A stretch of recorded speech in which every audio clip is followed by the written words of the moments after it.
You are about to hear a story that was buried, literally and figuratively, by the hands of men and institutions who never wanted it to surface.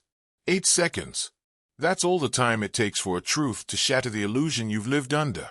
In 1829, beneath the hallowed floors of a chapel, 52 tiny skeletons were discovered, so small, so fragile, that at first glance, they seemed almost unreal. The records say nothing. The authorities buried the evidence, hid the tools, and erased the names. But the bones told a different story. They whispered of rituals that no human should witness, of cruelty dressed as devotion, and of secrets maintained across centuries by those who understood the power of faith, obedience, and control. This was no accident. The nuns themselves, bound in vows of silence, became instruments of a system so perverse it defies imagination. 27 slaves, forced into repeated cycles of violence, humiliation, and forced breeding, their children removed before they could ever see the light of day. The chapel above them gleamed with sanctity, sermons echoing through polished halls, while beneath the floorboards lay the consequences of corruption hidden behind pious faces. But it's more than history. It's a window into power structures that endure even today, institutions that manipulate trust, systems that exploit the invisible bonds of obedience, and the mechanisms by which humans can be reduced to objects, tools, and numbers in a ledger.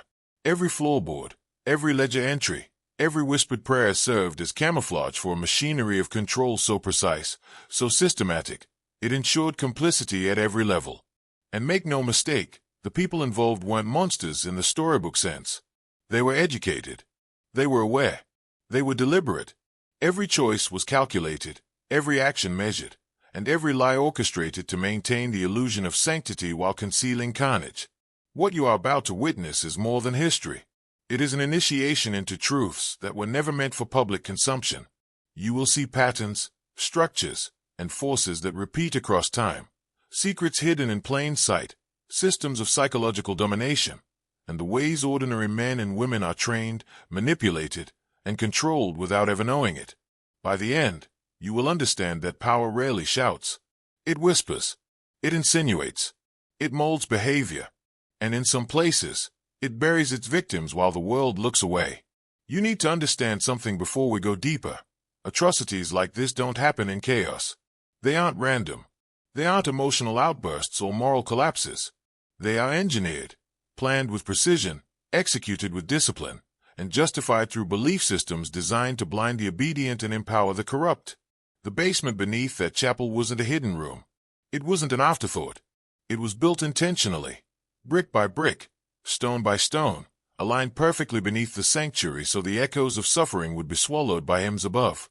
This is how real power works. It creates layers.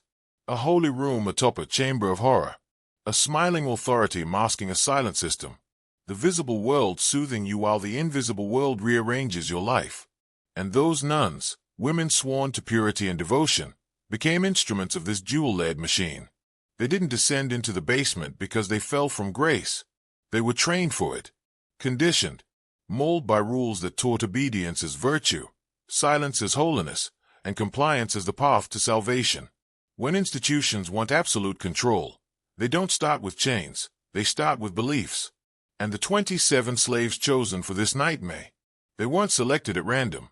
They were picked because they were considered suitable for breeding, strong enough to survive repeated violations, powerless enough to resist no command, severed from society enough that their disappearance drew no outrage.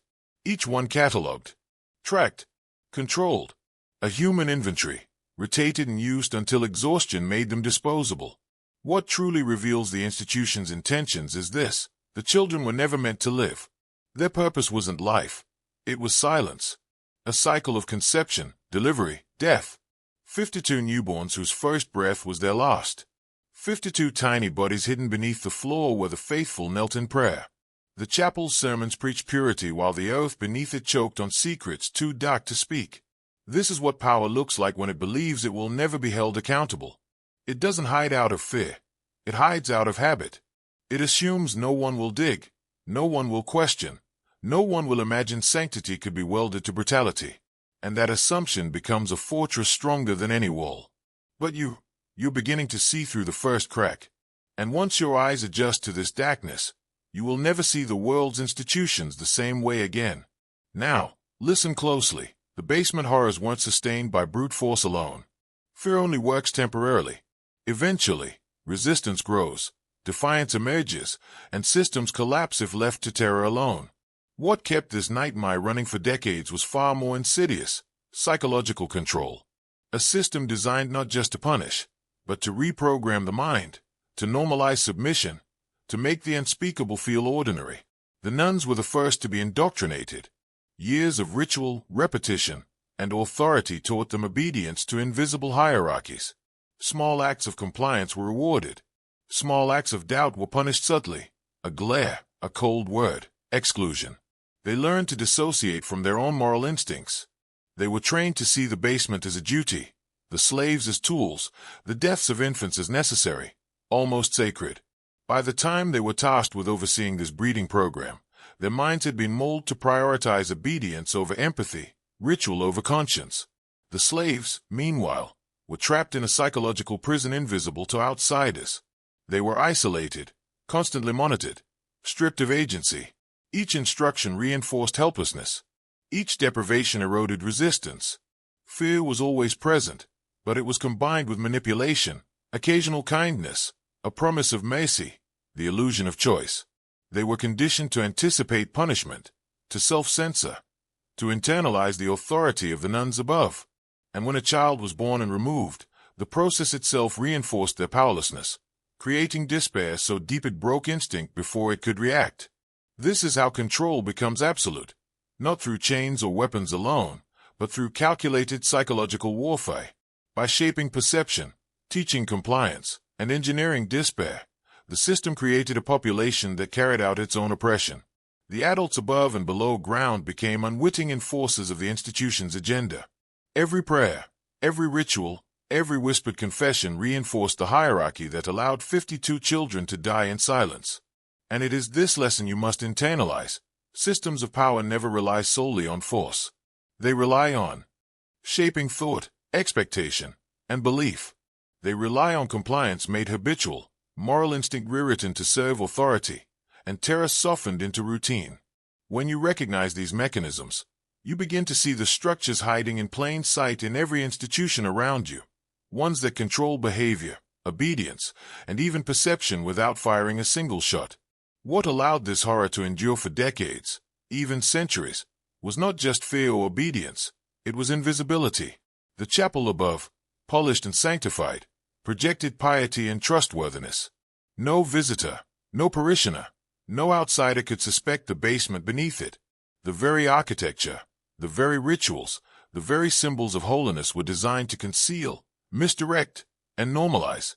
Everything above was light, everything below was darkness, but the two were inseparable, like a single organism. Invisibility is the ultimate weapon of power.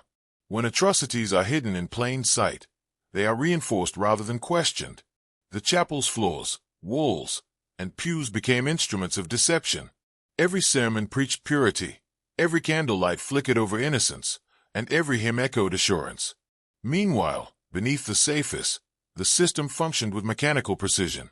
Bones were buried, ledgers erased, and rituals repeated to maintain the illusion. No one outside the cycle questioned, because no one was meant to. The system taught obedience to the narrative, not to reality. Even the nuns who oversaw the basement were complicit in the concealment of truth. They were taught secrecy as a sacred duty.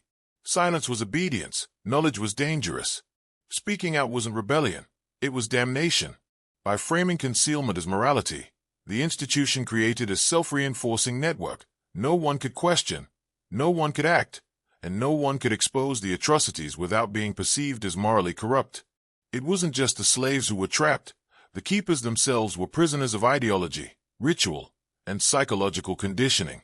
This technique of invisibility is not unique to one century, one chapel, or one institution. It is a pattern repeated through history: corruption shielded by sanctity, crimes masked by routine, horrors embedded in structures that appear benign, even holy. And it works because humans are trained to trust appearances, to obey authority, to respect ritual. When the visible world reassures you, your mind stops questioning what lies beneath. And here's the critical point you need to grasp. The dead beneath the floor are not just relics of history. They are symbols of a mechanism that persists across time, a method of absolute control. It operates silently, invisibly, and efficiently, and it waits for minds susceptible to habituation, obedience, and faith. Recognizing it is your first step into a realm that most will never see. The machinery of this atrocity wasn't built from stone or wood. It was built from humans.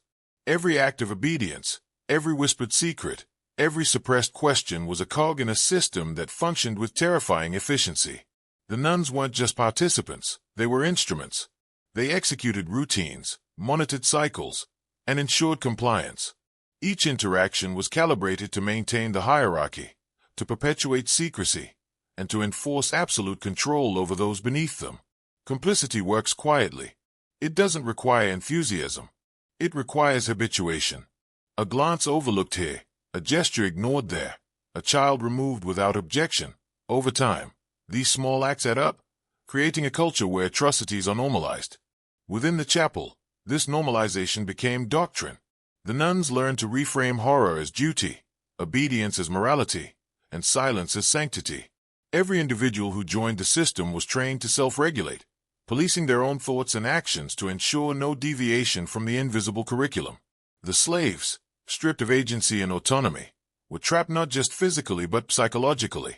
Isolation, repeated cycles of violation, and careful manipulation of hope and despair reshaped their minds. They learned to anticipate commands, internalize punishment, and suppress resistance before it even arose. The human machinery was symbiotic. Those above enforced the system through obedience and indoctrination. Those below reinforced it through survival instincts and conditioned compliance. Both were trapped in a structure designed to endure beyond a single lifetime. Look closely at the ledger of human complicity. It is all around us, every day, in institutions that demand silence, obedience, and conformity under the guise of morality, loyalty, or faith. The pattern is consistent.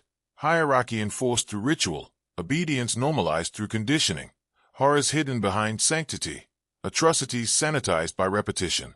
Once you see it, the scale of manipulation is undeniable. And here is the critical insight. Complicity is stronger than chains. Fear without compliance is temporary. Violence without ideology is fleeting. But when humans are trained to obey, to rationalize, to internalize authority, then systems endure for decades, centuries, even millennia. The 52 skeletons beneath the chapel floor are proof that machinery made of humans can be more relentless than any weapon. Now, let's confront the heart of the system, the agenda behind it. This was not random cruelty. It was deliberate, engineered, and sustained by a vision of control so precise that every act served a purpose. The chapel, the nuns, the slaves, and even the floorboards themselves were instruments in a strategy that transcended morality, religion, and conscience. Every pregnancy, every death, every ritual reinforced a hierarchy invisible to outsiders, yet absolute in its reach. The hidden agenda was simple in concept, devastating in execution. Power requires obedience, and obedience is cultivated through ritualized control. By breeding children in secrecy, the institution demonstrated ultimate authority over life and death. By assigning moral virtue to those who enforced it, they ensured that the enforcers internalized the system. And by burying the consequences beneath a sanctified floor, they created layers of protection, erasing evidence while preserving authority. Every participant was indoctrinated into a cycle of compliance. Obedience was never optional. It was survival. Deviate, and you risked not just your own life, but the stability of the hierarchy itself. The nuns who oversaw the operation learned that questioning the system wasn't just punished, it was unthinkable. Silence became second nature, and the human machinery worked because it was self-reinforcing. Those trained to obey enforced obedience in others, and the cycle replicated across generations. The agenda extended beyond immediate control. It was psychological warfare, institutionally sanctioned, designed to shape belief, perception, and instinct. Authority became unquestionable. Sanctity masked atrocity. Fear was internalized as moral instruction. And the system thrived because humans are hardwired to follow patterns, respect hierarchy, and accept authority when it is framed as righteousness. And here's what most people fail to see. These mechanisms are not relics of history. They are templates.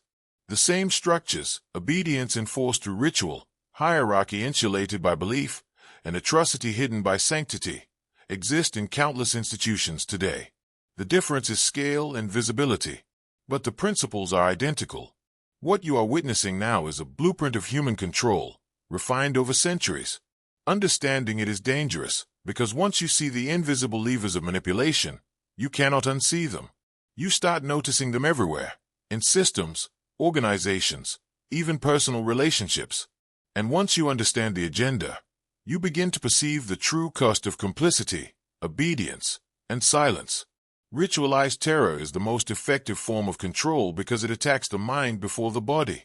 In the chapel basement, every act of horror was codified, repeated, and observed. The births, the removals, the silence of death, these were not random atrocities. They were lessons designed to fracture instinct, erode resistance, and teach obedience as a survival mechanism. When humans are subjected to predictable yet inescapable trauma, their minds begin to seek patterns, to anticipate punishment, to internalize authority as a law beyond question. The nuns were instruments of this conditioning, but conditioning works both ways. As they enforced the rituals, they themselves were shaped. Obedience was rewarded with spiritual approval. Silence was rewarded with social and religious validation. Doubt was punished subtly, through isolation, peer judgment, or the weight of guilt.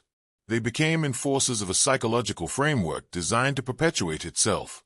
Every repetition strengthened the system, embedding terror into the psyche, aligning morality with compliance, and cementing authority as absolute. For the slaves, the mechanism was devastatingly precise. Uncertainty and anticipation became constant companions. The arrival of a nun could signal kindness or cruelty. The birth of a child could mean life or immediate death. The mind learned to anticipate the worst, to comply instinctively, to suppress natural resistance. Over time, the terror became invisible, part of everyday expectation. Survival was no longer a matter of physical escape, but mental alignment.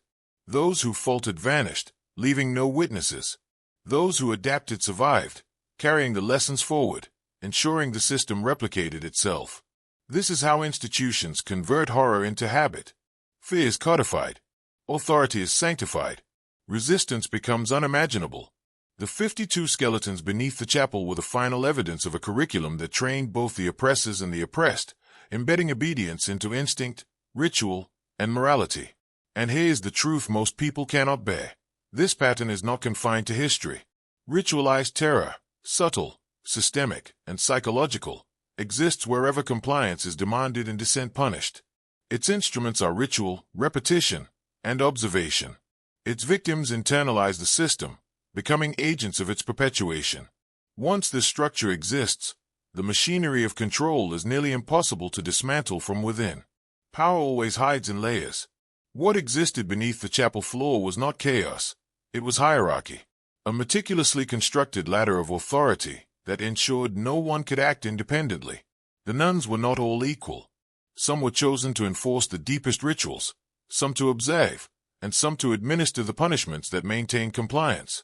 Each had a role, each knew the consequences of deviation, and each acted as a link in a chain that stretched from the surface of the sanctuary to the earth beneath it. Hierarchy is the invisible scaffold of control. Those at the top did not need to lift a finger. The system functioned through layers of intermediaries, each trained to enforce obedience and secrecy. Obedience cascaded downward, while responsibility for atrocity flowed upward, concealed by ritual, sanctity, and moral justification.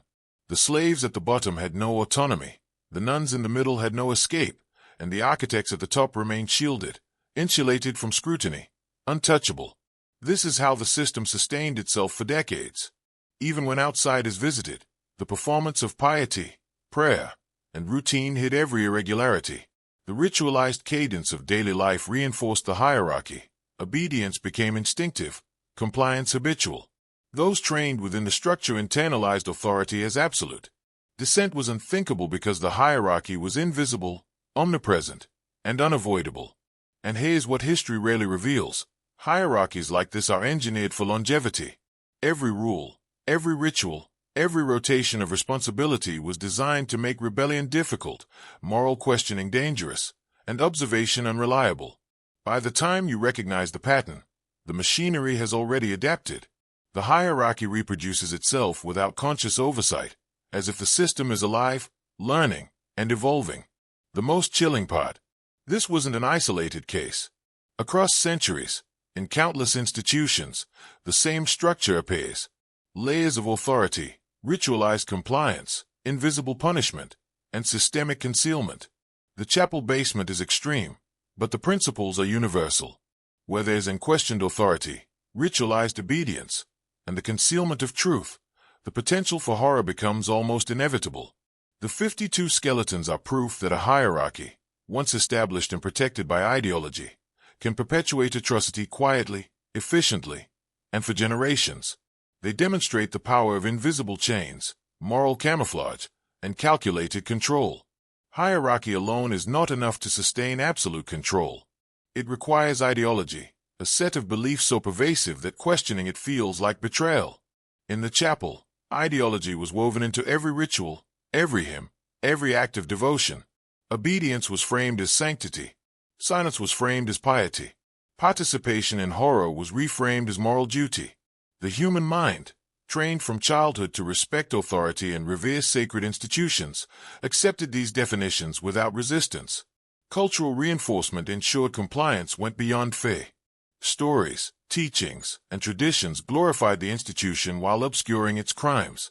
Each generation of nuns inherited a set of moral axioms that normalized secrecy and obedience. Each slave inherited a reality in which questioning authority was futile and deviation was fatal. Over time, ideology merged with instinct. Obedience became automatic, compliance inseparable from survival. Education and ritual became tools of indoctrination. Young nuns learned the meaning of duty through repetition and reward. The most devout were praised, the hesitant corrected, the doubting isolated. Slaves were stripped of hope, taught to anticipate punishment and normalize suffering. Every action, from cleaning the chapel to attending Mass, was a reinforcement of the system's power, embedding hierarchy and ideology in behavior and thought. Institutions like this rely on generational continuity.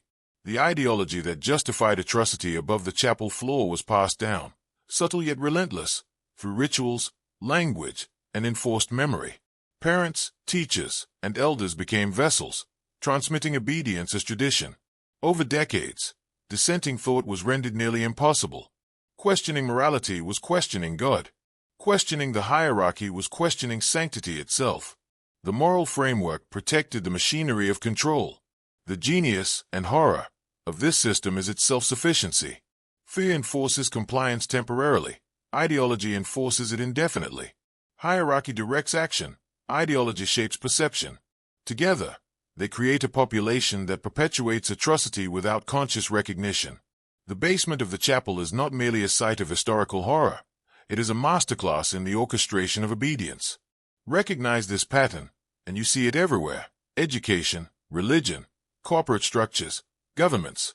Wherever ideology is weaponized to normalize obedience, silence dissent, and sanctify hierarchy, the potential for systemic horror exists. The 52 skeletons under the chapel are not just relics, they are warnings, encoded in bone, about the price of unquestioned belief. Control requires observation, and the chapel system of horror was built on perfect, relentless surveillance, both visible and invisible. Eyes were everywhere, those of the senior nuns, the younger novices, and even the slaves who had learned to monitor one another. Every movement, every hesitation, every question was noted, judged, and recorded, not always on paper, but in memory and ritualized expectation. In such a system, privacy does not exist. Autonomy is an illusion. Resistance becomes impossible because the watchful presence extends beyond sight and sound, embedding itself into perception itself. The nuns were trained to observe not merely for duty, but for compliance. Small behaviors, a glance, a tremor, a whispered hesitation, could signal defiance. They were rewarded for noticing these signs and for correcting or reporting them. Surveillance became internalized. Once a system is internalized, you no longer need enforcers. The participants enforce it on themselves. Fear, habit, and ideology fuse to create a self-policing mechanism, and the system functions without overt force. The slaves, meanwhile, were forced into constant hyper-awareness. Their survival depended on reading subtle cues, a pause in footsteps, a shift in tone, a shadow crossing the floor. Anticipation of punishment became instinct. They learned to self-regulate, to preemptively comply, and to hide any trace of autonomy. Observation and control were not just external, they were internalized. The basement became a laboratory in which human behavior was rewritten, minute by minute, breath by breath. This surveillance extended beyond the individuals directly involved. Rituals ensured that everyone participated in the system's observation. Each act reinforced the hierarchy. Each whispered correction was a node in a network of control. The system did not rely on brute force. It relied on knowledge. Who had seen what? Who knew which secrets? Who could be trusted? And in such a web, even the smallest deviation was discovered, corrected, or eliminated before it could spread. The genius of this design is that it created permanence. By embedding surveillance into ideology, ritual, and daily routines, the institution ensured that control survived generations. Bones beneath the floor were not merely evidence of horror. They were proof of a system that required no external enforcement once established. The machinery of observation became self-sustaining, efficient, and invisible. Recognize this pattern, and you begin to see it everywhere, in organizations, governments, and social systems. Hierarchy, ritual, and surveillance are the invisible scaffolds of control. And once you see it, you realize that much of what humans accept as normal is in fact engineered. The final ingredient in absolute control is manipulation of memory and perception. Fear, ideology, and surveillance alone are not enough. Once humans internalize obedience, the system ensures that their recollection aligns with its narrative. In the chapel, every act of horror was accompanied by mechanisms that reshaped memory. Children removed from the slaves were recorded as stillborn or lost in infancy. The truth was deliberately erased, replaced with sanitized versions that reinforced obedience and normality. Memory is fragile. The system exploited this fragility. Repetition of ritual and doctrine created false frameworks in the minds of both nuns and slaves. A violent act could be reframed as duty. A disappearance could be reframed as moral necessity. Survivors were trained to remember selectively, to rationalize, to justify actions that would otherwise shatter conscience. Over time, history itself was rewritten inside the minds of participants. The living carried the narrative the system demanded. Perception was also meticulously managed.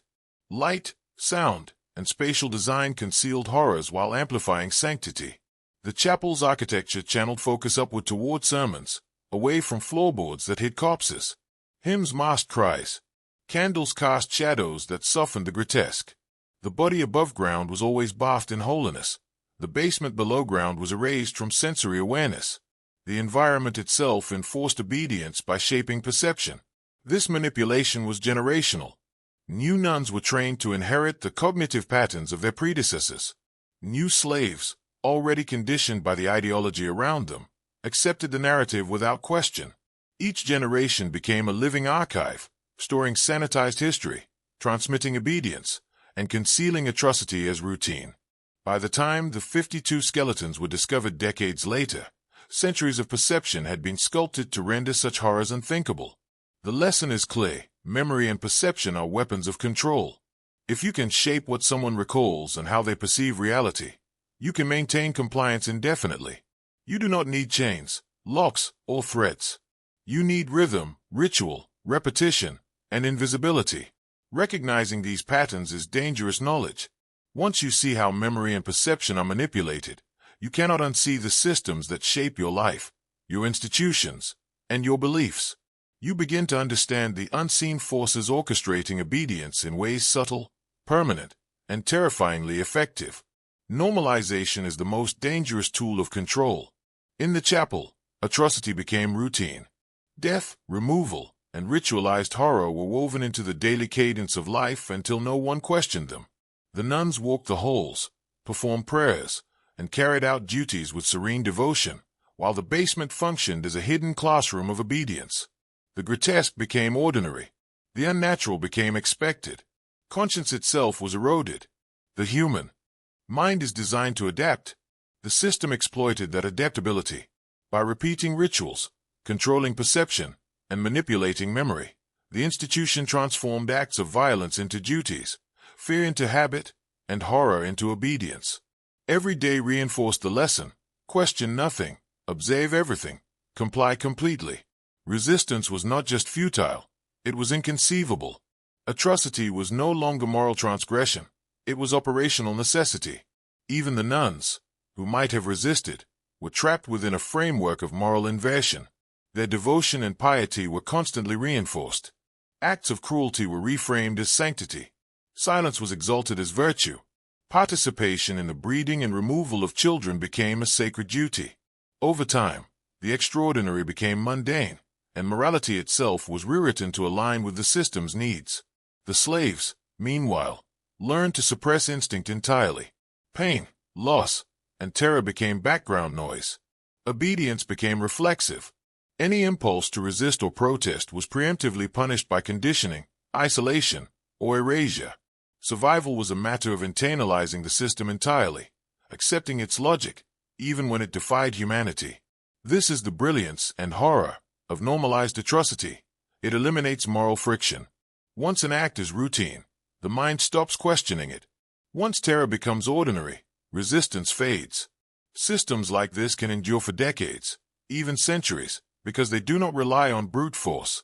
They rely on the subtle reshaping of conscience, perception, and habit. The 52 skeletons beneath the chapel are a testament to the power of normalization. Each one represents a mind, a body, a life coerced into compliance. They are proof that when atrocity is embedded in ritual, hierarchy, ideology, and perception, it becomes almost invisible to those living within it. By now, you must begin to see the invisible chains that held this system together. They were not metal, rope, or physical restraint. They were far more potent: ritual, fear, and obedience intertwined to form bonds stronger than any tangible lock. Every action, every gesture, every whispered command reinforced these chains, embedding them into mind, body, and soul. They ensured that the horror beneath the chapel remained unseen, unquestioned, and uninterrupted for decades. Ritual was the anchor. Daily prayers, ceremonial acts, and repeated duties were more than devotion. They were programming. They trained the participants to act without thought, to internalize hierarchy, and to accept the impossible as necessary. Every repetition reinforced compliance. Every alignment with ritual strengthened the system's control. The human brain, seeking pattern and structure, began to crave the very cycles that enforced its submission. Fear was the lubricant. Subtle, omnipresent, unpredictable. Punishment for deviation could be direct, but more often it was psychological. A warning glance, a whispered reprimand, the weight of social and spiritual expectation, all calibrated to maintain vigilance. Fear ensured attention. Fear ensured self-regulation. Fear ensured that even those capable of questioning the system learned to suppress it. Obedience was the proof of effectiveness. The system did not need to enforce compliance constantly. Obedience became instinctive. Humans became agents of their own submission. Nuns policed each other. Slaves internalized the hierarchy. Memory and perception aligned with the institution's goals. Every generation, every individual, every act reinforced the structure of control. What is terrifying, and what history rarely records, is how seamless this becomes. When ritual, fear, and obedience fuse, the participants themselves become guardians of the system. They enforce it without malice, without awareness, even without intention. Atrocity survives not because of monsters, but because humans are trained, conditioned, and habituated to sustain it. The 52 skeletons beneath the chapel are not just victims, they are evidence of a system so efficient, so self-perpetuating, that horror became invisible.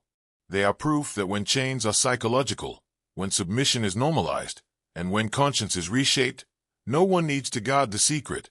The participants do it for you. Even the most absolute systems eventually encounter cracks.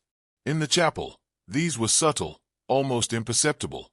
A hesitated glance, a whispered question, a fleeting moment of doubt. But even the smallest deviation was enough to threaten the delicate balance of control. The nuns were trained to notice such moments, to correct them immediately. The slaves learned to hide instinct, to mask thought, to anticipate punishment before it arrived. And yet, cracks appeared, because no system, no matter how meticulously engineered, is entirely immune to human unpredictability. These fissures were not acts of heroism, they were survival instincts. One nun, decades later, recalled a moment when she nearly refused an order. Her hands froze over a cradle. A child's tiny body, destined for removal, wrenched her conscience. She did not act. She could not. But the hesitation itself was dangerous. The system responded instantly. Subtle reprimands, social pressure, reminders of spiritual duty, the weight of ritualized faith. Her mind learned to suppress rebellion, to align instinct with obedience. And in that alignment, the system healed itself. Among the slaves, cracks took a different form. Small acts of defiance, minor miscalculations, or even errors in routine could have become catalysts for escape or exposure. Yet the psychological conditioning was too complete. They internalized control to the degree that instinctive resistance was blunted.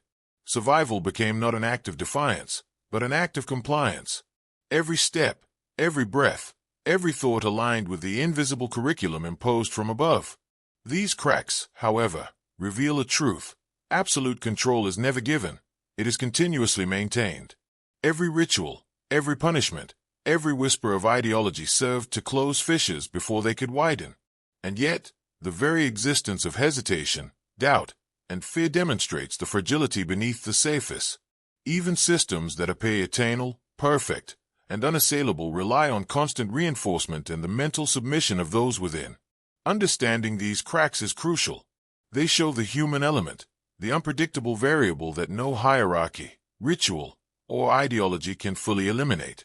They reveal that control, no matter how refined, depends on constant reinforcement, psychological manipulation, and the suppression of instinctive moral judgment.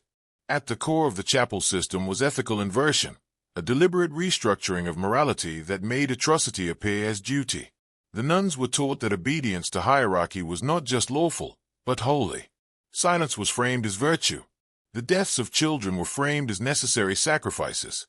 Every act that would normally shock conscience was sanctified, elevated, and woven into the moral fabric of daily life. By redefining right and wrong, the institution ensured that horror could coexist with devotion, and that participants would comply without hesitation. Ethical inversion works because it attacks the mind at its most fundamental level. Humans rely on moral frameworks to navigate the world, to distinguish right from wrong. If those frameworks are recalibrated, redefined by authority, ritual, and ideology, then acts that would normally provoke guilt, outrage, or empathy become imperatives, moral obligations that must be followed. Horror becomes service. Cruelty becomes duty. Silence becomes righteousness. The nuns were masters of their own conditioning. They learned to interpret instinctive revulsion as weakness, compassion as danger, and questioning as sin. Every birth, every removal, every hidden death reinforced the inverted moral hierarchy. They became agents of the system not through coercion alone, but through internalized belief. The system had transformed their very understanding of right and wrong, and in doing so, ensured compliance without overt force. The slaves, meanwhile, were caught in a different moral calculus. Their understanding of right and wrong was distorted by survival imperatives. Any deviation risked punishment, removal, or death. Obedience was not just a choice. It was the only path to survival. Their minds adapted, recalibrated, and suppressed natural moral responses. The system trained them to accept the impossible, to internalize the authority that orchestrated their suffering, and to normalize horror as part of existence. This ethical inversion created a population that policed itself. Nuns monitored nuns. Slaves monitored themselves. Each action reinforced the moral architecture of horror, ensuring that no one could act against it without endangering themselves or the entire structure. Understanding ethical inversion is essential because it reveals the mechanism by which institutions transform human conscience into a tool of compliance. It is not force that sustains absolute control. It is the remolding of morality itself, training humans to obey even when obedience perpetuates horror. Indoctrination is the engine that drives systems like the chapel. It begins subtly, almost imperceptibly, and over time becomes inseparable from identity. The nuns were trained from the moment they entered the order to accept hierarchy, ritual, and ethical inversion as natural law. Every day was a lesson, obedience rewarded, hesitation corrected, doubt erased. Over years, repetition became instinct, and instinct became identity. By the time they supervised the basement, their will was already fused with the system. Generational indoctrination ensured that horror was never questioned. New novices learned the rhythm of ritual, the cadence of obedience, and the moral inversion of acts they could not comprehend. They memorized the rules, internalized the hierarchy, and absorbed the lessons from the silent histories embedded in the chapel's walls. Observation, correction, and ritual reinforced the lesson. Compliance is survival, and morality is defined by authority. The slaves, too, were subjected to cycles of indoctrination, though less formalized. Isolation, surveillance, and repetition conditioned them to anticipate orders, regulate instinct, and suppress dissent. Their minds adapted to the system's patterns, normalizing what should have been intolerable. By the time the children were removed, the adults had already internalized the rhythms of submission. They became living instruments of control, ensuring that the system replicated itself with minimal intervention. This is how indoctrination produces efficiency. It transforms participants into enforcers, both consciously and unconsciously. It creates a feedback loop. Obedience strengthens authority. Authority reinforces ritual. Ritual deepens indoctrination. Over time, the cycle becomes autonomous, requiring less overt oversight. The horror becomes routine, the participants complicit, and the system nearly self-sustaining. Notice the genius and the terror of this process. Indoctrination does not rely on force alone. It relies on alignment of mind, body, and conscience with the goals of the institution. Once identity is fused with obedience, resistance is not only dangerous, it becomes psychologically improbable. Survival, morality, and loyalty converge in the service of a system designed to perpetuate horror across generations. Recognize this pattern, and you see its echoes everywhere. Schools, religious institutions, corporations, governments. Wherever repetition, ritual, and hierarchy fuse with ideology, indoctrination takes root. And once it has, human autonomy is reshaped, and horror can persist unseen, unchallenged, and nearly eternal. Control is meaningless without enforcement. And in the chapel, enforcement was subtle, precise, and terrifyingly effective. It did not rely solely on brute force. That would have been unnecessary, even counterproductive. The system used layered mechanisms to maintain obedience over mind and body alike, ensuring that every participant, nuns and slaves, acted according to the institution's hidden agenda. Physical enforcement was only part of the equation. Punishments were calibrated to terrorize without destroying. A whispered reprimand could unseat months of confidence. A withdrawal of approval, a slight glance, or a delayed blessing carried more weight than chains or lashings. The mind learned to obey preemptively, anticipating consequences before they were imposed. The body followed instinctively, even when the soul rebelled. Psychological enforcement was far more powerful. The nuns enforced hierarchy through ritualized observation, monitoring each other for signs of hesitation, doubt, or defiance. Reporting deviations became a duty. Silence, compliance, and alignment with institutional ideology were rewarded, while even minor lapses were corrected subtly but unmistakably. Participants became their own enforcers, internalizing the rules so thoroughly that external coercion was rarely necessary. The slaves were subjected to a dual-layered system of enforcement. Isolation, surveillance, and uncertainty combined to fracture willpower. Every action was a test, every behavior a signal.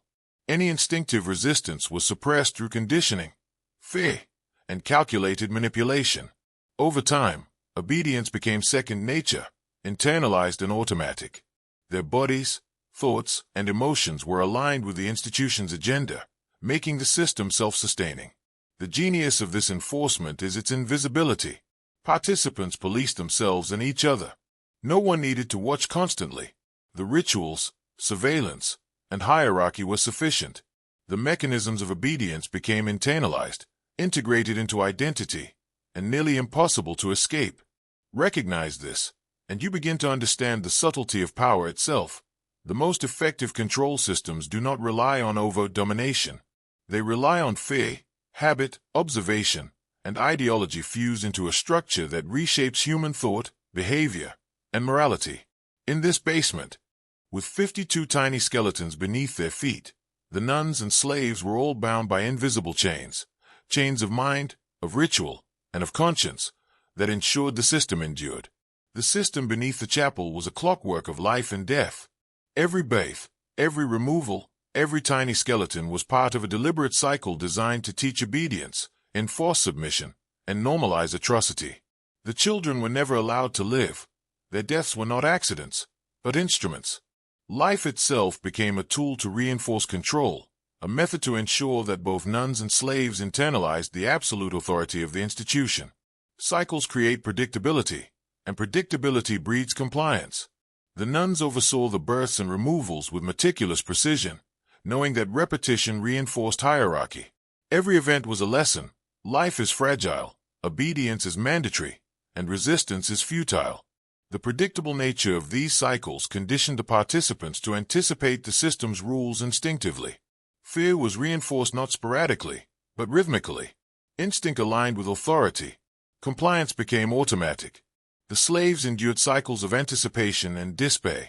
Each pregnancy, each removal of a child, taught that agency was an illusion. Any attempt at defiance was preemptively punished, often indirectly, through social pressure or ritualized correction. The system trained them to self-regulate, to internalize fear, and to accept the impossible as ordinary. In this way, the cycles created a population that enforced its own subjugation, ensuring the system's durability across generations. The genius of these cycles was their psychological efficiency. Life, death, and ritual were intertwined. The horror of death was softened by ideology. The inevitability of removal was reinforced by ritual. The moral inversion of atrocity was normalized through repetition. Each participant learned their place in the system, instinctively, habitually, irrevocably. The structure did not need constant intervention because it had trained its own enforcers, the nuns, the slaves, and the rhythms of obedience embedded in their minds. And here's the chilling reality. Cycles like this exist beyond the chapel.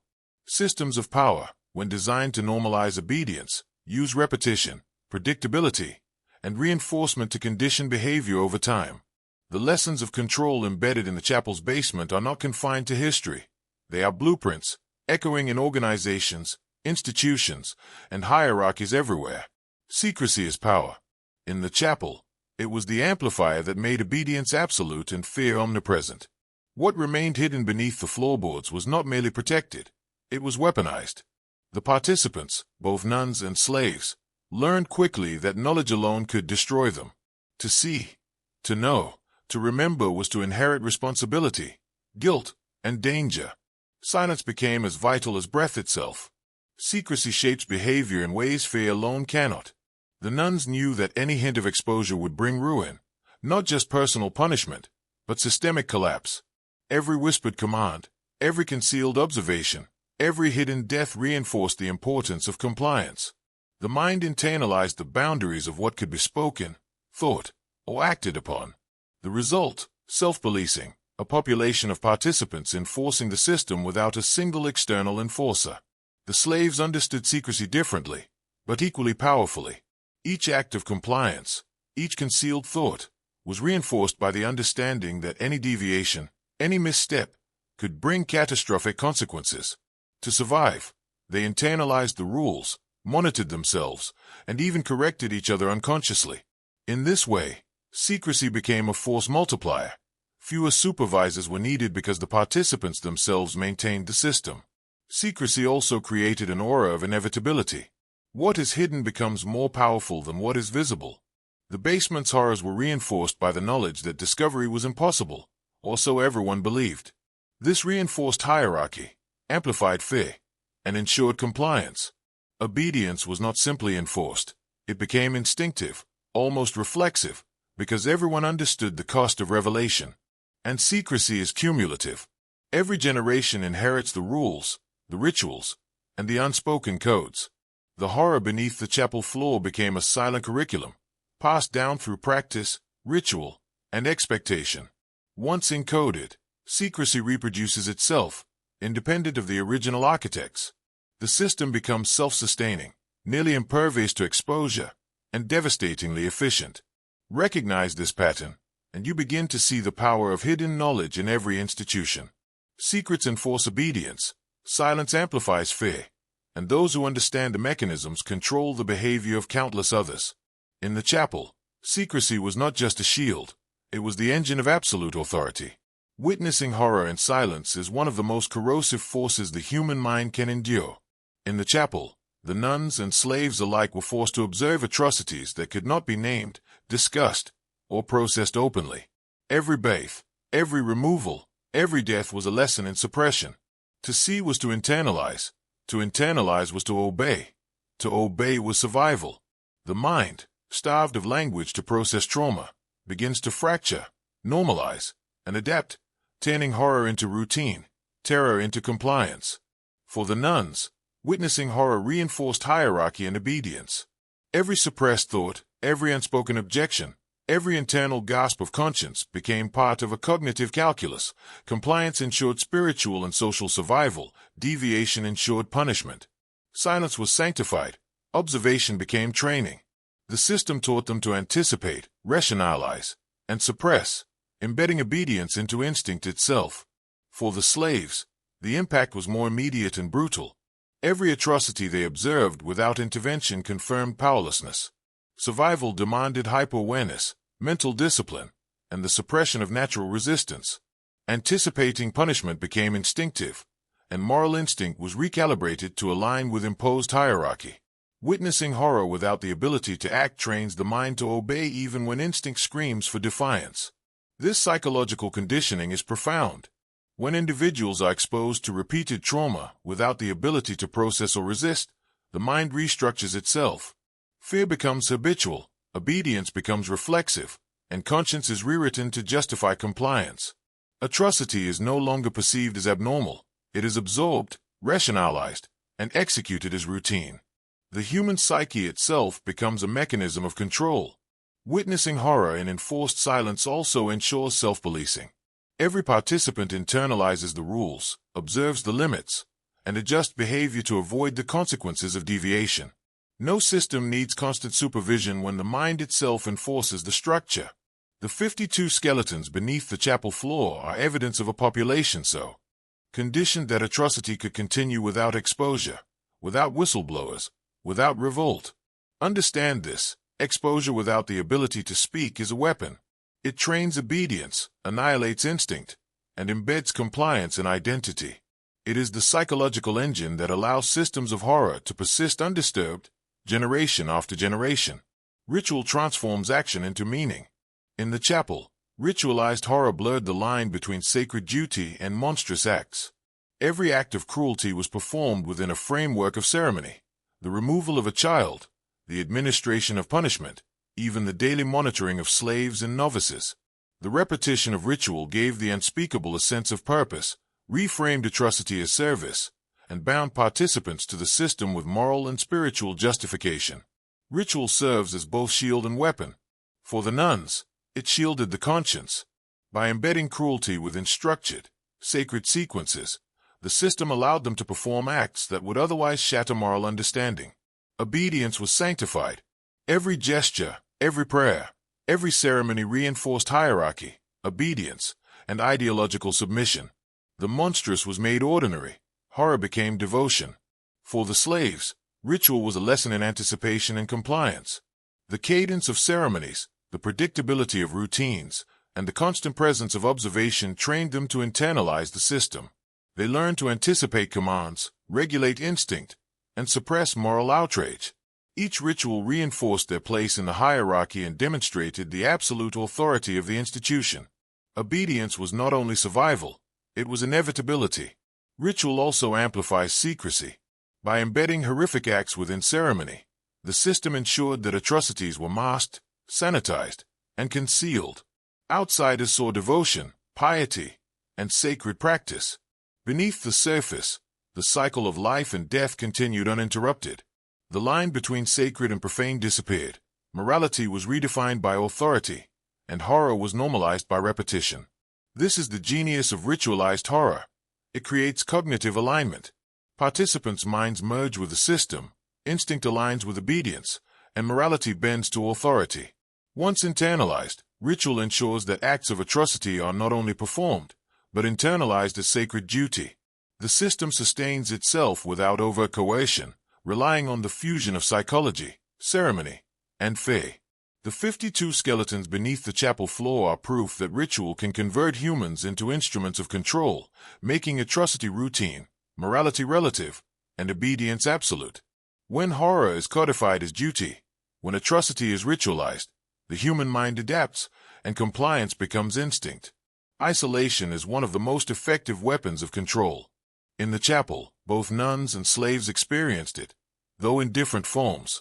For the nuns, isolation was psychological, a separation from external scrutiny, an immersion into ritual, ideology, and hierarchy. For the slaves, it was physical, sensory, and relentless. Dark corridors, hidden basements, removed children, and constant observation. In both cases, isolation magnified fear, reduced resistance, and reinforced submission. Human beings are social creatures. Isolation breaks that instinct, replacing connection with dependence on the system. The nuns became dependent on approval, ritual, and hierarchy. Their identities fused with obedience. Doubt was punished not by chains, but by solitude and internalized guilt. Their minds adapted to the isolation by aligning with the system, internalizing commands, and reframing horror as duty. Slaves endured a more visceral form of isolation. Their lives were stripped of communal support, their senses attuned to threat, their agency confined to survival. Every act was monitored, every deviation punished or corrected. The absence of allies, witnesses, or intervention amplified compliance. In isolation, the mind learns to anticipate punishment before it occurs, to normalize suffering, and to suppress instinctive rebellion. Autonomy erodes quietly, almost invisibly. Isolation also reinforced secrecy. The less participants could communicate, the more internalized the rules became. Fear and obedience were encoded in identity rather than enforced externally. Silence became reflexive. Observation of others, combined with one's own mental self-policing, created a self-sustaining system of compliance. By the time any potential crack appeared, the system had already absorbed it. The genius of isolation is its subtlety. It does not require chains, threats, or violence. It relies on the natural human need for connection and the mind's adaptation to deprivation. By shaping perception, thought, and behavior, isolation transforms both oppressors and oppressed into instruments of the same system. Understand this. The 52 skeletons beneath the chapel floor are evidence not only of brutality, but of a system that used isolation as a tool of absolute power. When humans are isolated from alternative perspectives, cut off from moral anchors, and forced into dependency on a hierarchical system, horror becomes normalized, fear becomes instinct, and obedience becomes identity. Silence was more than a rule, it was a weapon. In the chapel, ritualized silence controlled thought, conscience, and memory. Words became dangerous, speech was constrained by hierarchy, ritual, and fear. The nuns learned quickly that questions, objections, or expressions of doubt were not just unwelcome, they were threatening to the system itself. Obedience required suppression of language, both spoken and internal, and in that suppression, compliance became automatic. Ritualized silence also shaped perception. The absence of discourse creates a vacuum where ideology fills the space. The nuns' minds, isolated by ritual and immersed in hierarchy, absorbed the system's values without debate. The slaves, similarly, were trained to internalize rules and expectations, interpreting silence as omnipresent authority. To speak was to risk punishment. To remain silent was survival. Over time, the mind merges with the system. Obedience is no longer imposed externally. It becomes internalized, instinctive, and unquestioned. Silence also controlled memory. By limiting discussion, the system dictated which events could be acknowledged and which were erased from conscious awareness. The 52 skeletons beneath the chapel were hidden not only physically, but psychologically. Witnesses could not communicate their knowledge. Collective memory was suppressed. Horror became invisible, not because it ceased to exist, but because the human mind had been trained to ignore it. Memory, perception, and conscience were all recalibrated to serve obedience. This manipulation extends beyond fear. Silence amplifies ideology. It enforces hierarchy. It shapes identity. The nuns and slaves were taught, consciously or unconsciously, that words themselves could be dangerous. They learned to police thought, as well as action. Compliance became mental as well as physical. Each participant became a guardian of the system, ensuring that horror remained hidden, normalized, and unquestioned. The genius of ritualized silence is its efficiency. No constant supervision is needed when obedience is embedded in thought. No external threats are required when the mind enforces the rules. Fear, ritual, hierarchy, and silence combine to produce a self-sustaining mechanism of control, capable of perpetuating atrocity for decades without interruption. Hierarchy is the spine of control. In the chapel, it was invisible yet absolute, defining every action, every thought, every moral judgment. The system functioned because every participant understood their place, who commanded, who enforced, and who obeyed. Nuns enforced rules upon each other, slaves enforced internalized submission upon themselves, and the hierarchy magnified obedience by making dissent unthinkable. Power was concentrated at the top, but it required intermediaries. The nuns in supervisory roles were both enforcers and victims of the system. Their compliance reinforced authority, while their oversight ensured that deviations were corrected before they could spread. Hierarchy became a living network, invisible to outsiders yet omnipresent within, allowing control to function without overt force. Every level policed the one below it, ensuring obedience cascaded seamlessly. Hierarchy also suppresses dissent before it emerges. Potential rebels observe the consequences, learn the patterns, and internalize fear. By the time thought of resistance arises, the mind has already calculated the futility, the danger, and the moral inversion necessary to comply. Obedience is encoded in behavior and identity, leaving little room for defiance. The system anticipates rebellion and neutralizes it before it manifests. For the slaves, hierarchy became internalized. Every action, every hesitation, every instinctive urge was filtered through layers of perceived authority. Survival depended on reading cues, anticipating commands, and aligning behavior with the invisible structure above. Fear, ritual, and routine became instruments of self-policing, transforming autonomy into compliance. The hierarchy did not need to act physically. It existed in thought, perception, and instinct.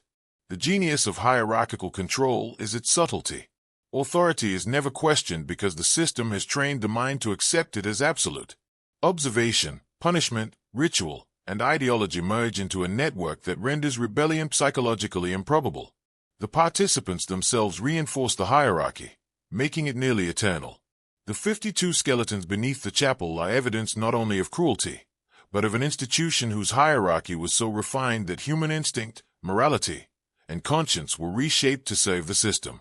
Where hierarchy is absolute, dissent collapses, obedience becomes instinct, and horror can continue uninterrupted. Fear, ritual, and indoctrination intersected in the chapel to create a machine of compliance so precise it was almost invisible. Each element reinforced the others. Fear ensured vigilance, ritual provided structure, indoctrination embedded obedience into identity. Together, they transformed human behavior into an automated response, aligning mind, body, and conscience with the institution's objectives. Fear was omnipresent yet subtle. It was embedded in anticipation, in observation, in the consequences of deviation. The nuns internalized it as moral responsibility, the slaves as a survival mechanism. Every hesitation, every misstep, every thought outside the prescribed order risked punishment, both physical and psychological. Over time, fear became instinctive. Participants anticipated consequences before they occurred, adjusting behavior without external enforcement. Ritual amplified fear. Daily prayers, ceremonial acts, and choreographed duties structured life in a predictable, repetitive cadence. The grotesque acts performed in the basement were framed within these sequences, normalizing horror through repetition. The mind, seeking pattern, began to associate obedience with order, submission with stability. Ritual made terror familiar, digestible, and ultimately acceptable. Indoctrination cemented the process. The nuns were taught from entry to revere hierarchy, sanctify obedience, and interpret atrocity as duty. The slaves were conditioned to anticipate punishment, internalize rules, and suppress instinctive resistance. Through repetition, observation, and psychological reinforcement, both groups became participants in a self-sustaining system, perpetuating horror without conscious enforcement. This intersection of fear, ritual, and indoctrination created a population that policed itself. Nuns monitored nuns, slaves monitored themselves. Every act reinforced hierarchy, normalized atrocity, and strengthened obedience. The system became resilient because it relied not on brute force but on the subtle reshaping of thought, perception, and identity. The 52 skeletons beneath the chapel floor are silent proof of this precision. They represent not just lost lives, but the efficiency of a system that aligned every human instinct with its objectives. Each participant became both instrument and victim, enforcer and prisoner, perpetuating the machine of control across decades. Recognize the pattern, and you see it replicated wherever absolute authority, ritualized behavior, and ideological control converge. Once these forces intersect, human instinct, morality, and conscience bend to the system's will. Compliance becomes reflexive. Horror becomes invisible. Obedience becomes eternal. Survivors carry the most dangerous knowledge. Those who emerged from the chapel's horrors, whether nuns or slaves, were marked not only by memory, but by the psychological architecture imposed upon them. Trauma fused with indoctrination, fear merged with ritual, and obedience became a lens through which they perceived reality. Survival demanded alignment with the system, and alignment left permanent scars on mind and conscience. For the nuns, the legacy was moral distortion. Acts once incomprehensible became internalized as duty. Memory was fragmented, perception filtered through ritualized obedience. They carried guilt, not for the system itself, but for their perceived failures to execute its demands perfectly. Obedience and horror were fused into identity. Even outside the chapel, the patterns persisted.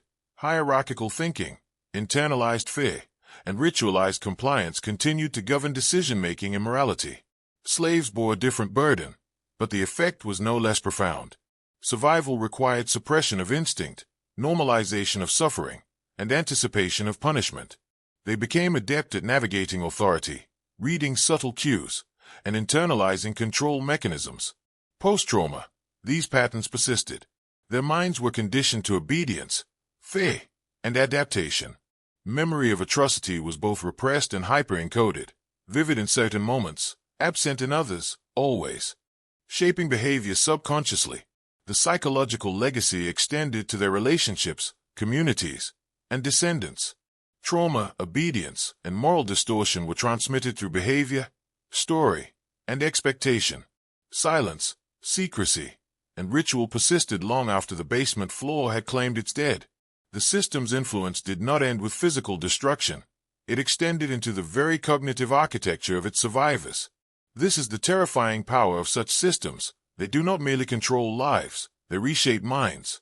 They encode obedience into instinct, fear into identity, and atrocity into routine. Those who survive are not free. They are conduits, carrying forward patterns that perpetuate the cycle, often unconsciously. Recognize this, and you begin to see the invisible mechanisms shaping human thought in every institution. Trauma, ritual, fear, and indoctrination are not just historical phenomena. They are strategies replicated across societies, subtly influencing obedience, morality, and perception for generations. Say comment I see the system twice below if you understand the patterns and wish to anchor this awareness, locking in both transformation and engagement with the knowledge you now carry. Even when exposed, systems like the chapel endure. Visibility alone does not dismantle control. The architects of horror understood this. Knowledge of atrocity spreads fear, reinforces secrecy, and strengthens obedience in those still within. Exposure becomes part of the mechanism, a reinforcement of hierarchy and ideology. The 52 skeletons, once discovered, did not end the patterns, they illuminated them, transmitting terror and awareness simultaneously. Survival of the system relies on adaptability. Ritual, fear, and indoctrination are flexible. Hierarchy, secrecy, and psychological conditioning persist even under scrutiny. Nuns and slaves who internalized the rules carried them forward, ensuring continuity despite external observation. The machinery of obedience does not collapse when revealed. It metastasizes, replicating itself through surviving minds, behaviors, and social structures. Secrecy and misinformation amplify this effect. The system ensures that even when horror is uncovered, it is explained away, minimized, or obscured. Moral inversion reframes atrocity as necessity, ritual as devotion, silence as piety. Outsiders may perceive horror, but participants perceive order, sanctity, and duty. Knowledge alone cannot break control when perception and ideology remain aligned with authority. Observation itself becomes a tool of enforcement. Those who discover the truth are often powerless to intervene. Fear of reprisal, social isolation, and cognitive manipulation keep them silent or compliant. The system transforms exposure into another layer of control, ensuring that even revelation becomes a vehicle for obedience rather than liberation. The genius of this persistence is its subtlety. Control is embedded not only in structures and rituals but in cognition itself. Fear, habit, memory, and perception become the scaffolding of the system. Even outside the chapel, echoes of its methodology persist in organizations, institutions, and hierarchies. The lessons are clear. Once humans internalize authority, normalize horror, and align perception with power, exposure alone is insufficient to dismantle control. Recognize this pattern, and you see it everywhere. Systems of control are not destroyed by awareness alone. They are perpetuated through psychology, ritual, and social expectation. The 52 skeletons under the chapel floor serve as both warning and blueprint, a testament to the efficiency, adaptability, and terrifying resilience of hierarchical control. The final mechanism is cultural embedding. Systems like the chapel do not survive through fear and ritual alone. They survive because they integrate themselves into belief, tradition, and social expectation. When obedience becomes intertwined with identity, morality, and communal norms, the system becomes invisible, almost sacred. Horror persists not because it is enforced, but because it is internalized, ritualized, and normalized across generations. Cultural embedding begins with repetition and codification. Rituals, rules, and hierarchies are repeated across daily life, sanctified through doctrine, and reinforced by authority. Each generation learns the pattern as natural, inevitable, and necessary. The nuns inherited the expectations of their predecessors. The slaves internalized the survival calculus imposed upon them. Memory, perception, and instinct are aligned with authority, producing compliance that requires minimal oversight. The system also embeds through moral recalibration. What would ordinarily evoke guilt, outrage, or resistance is reframed as duty, piety, or necessary sacrifice. Ethical inversion ensures that participants see themselves as righteous even while committing or witnessing horror. Morality itself becomes a tool of control, and the line between virtue and atrocity disappears. This cultural codification ensures that horror is not only accepted, it is perpetuated. Secrecy amplifies the effect. Hidden acts, concealed deaths, and silenced witnesses create a mythos of obedience and inevitability. Participants learn that knowledge equals danger, silence equals survival. Over time, the system embeds itself not just in behavior but in collective consciousness, ensuring that compliance and normalization are sustained even after original enforcers are gone. This is the terrifying power of cultural embedding. It transforms systems of horror into traditions, rituals, and expectations that perpetuate themselves. The 52 skeletons beneath the chapel floor are proof that control does not depend solely on chains or surveillance. It depends on embedding obedience into the very fabric of identity, culture, and collective memory. When you recognize cultural embedding, you begin to see the forces shaping entire societies. Systems persist, often invisible, through ritual, fear, ideology, and moral recalibration. Horror can continue, unnoticed, generation after generation, because it has been fused with identity and culture itself. The echoes of the chapel system are not confined to history. They resonate in modern institutions, corporations, governments, and social hierarchies.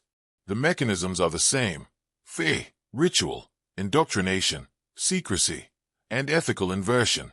Control is embedded not only in rules, but in perception, behavior, and identity.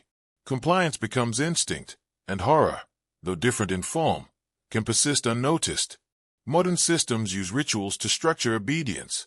Daily schedules, repetitive tasks, performance reviews, and hierarchical meetings mirror the ceremonial cadence of the chapel. Repetition conditions behavior, creating a psychological rhythm that aligns participants with authority. Over time, individuals internalize expectations, policing themselves and others. Deviance is minimized not through overt punishment, but through subtle reinforcement, social expectation, and fear of exclusion. Secrecy and selective disclosure amplify control. Information is compartmentalized, narratives are curated, and knowledge of the true mechanisms is restricted. Those who see beyond the surface often find themselves powerless to act. Just as the basement horrors were concealed beneath a chapel of devotion, modern institutions hide leverage, manipulation, and structural control beneath layers of legitimacy, ideology, and moral framing. Ethical inversion persists as well. Acts that would otherwise be recognized as exploitative or destructive are reframed as duty, productivity, or sacrifice for the greater good. Compliance is moralized. Conscience is reshaped. Participants align behavior with authority not because of direct coercion, but because obedience has been sanctified. They enforce the system upon themselves and each other, replicating the same patterns that sustained horror beneath the chapel floor. Fear remains the engine. It is psychological, anticipatory, and often invisible. The consequences of deviation, real or perceived, condition behavior long before action is taken. Surveillance, both literal and social, ensures that obedience is internalized.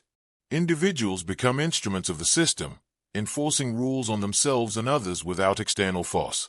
Recognizing these echoes transforms perception. You begin to see how obedience is cultivated in subtle, enduring ways, how morality is shaped to align with hierarchy, and how faith, ritual, and indoctrination maintain control across generations. The skeletons beneath the chapel floor are no longer just a historical anomaly. They are a blueprint, a reflection of how systems embed themselves into minds, behaviors, and culture, quietly, efficiently, and enduringly. The ultimate lesson of the chapel, and every system like it, is this: power survives by reshaping reality itself. Faith, ritual, indoctrination, secrecy, hierarchy, and ethical inversion converge to create not just obedience, but identity. The participants, both oppressors and victims, are transformed into instruments of the system. Life, death, memory, and morality are repurposed to sustain control. The 52 skeletons beneath the chapel floor are proof of how efficient, invisible, and terrifyingly resilient such a mechanism can be. This knowledge is dangerous because it changes perception.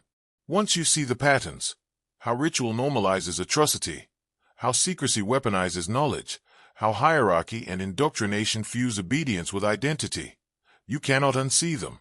The systems are everywhere, in organizations, governments, religious institutions, and even your daily routines. Obedience, faith, ritual, and moral recalibration are tools that persist, refined and invisible, shaping human behavior across generations. The power of these systems lies in subtlety. They do not need overt domination. They do not need visible chains. They need repetition, anticipation, and control of perception. They need participants to internalize authority, normalize horror, and self-police. Once this occurs, resistance is not just dangerous, it becomes psychologically improbable. Compliance becomes instinctive, automatic, and nearly permanent. But here lies the paradox. Awareness is both liberation and burden. Understanding these mechanisms gives you a choice: to submit, unknowingly reproducing the system, or to resist, consciously navigating the invisible architecture that shapes thought, behavior, and morality. Knowledge becomes a weapon, a lens, and a burden.